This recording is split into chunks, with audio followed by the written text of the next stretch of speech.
Pagkatapos ng 100 taon, lahat tayo ay nakalibing na. Amen?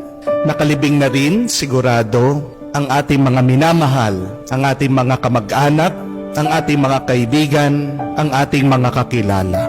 At pagkatapos ng 100 taon, iba na rin ang mga tao na nakatira sa ating mga bahay, sa ating mga tahanan na kung saan pinaghirapan nating pagawa at patayo. May mga ibang tao na rin ang magmamay-ari ng mga bagay ng ating mga inipon.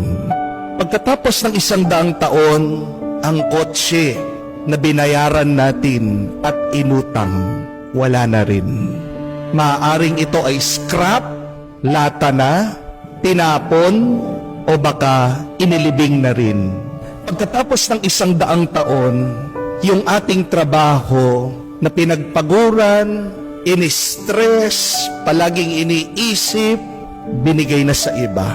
O maaaring ang kumpanya na ating pinasukan ay wala na rin. Pagkatapos ng 100 taon, yung mga kaaway natin na kinaiinisan, nakabaon na rin. At pagkatapos ng 100 taon, kahit ang ating mga kaapu-apuhan, hindi man tayo maaalala, makikilala, o matatandaan. Pagkatapos nating mamatay, larawan na lang tayo. Makikita sa album, sa picture, nakasabit sa dingding.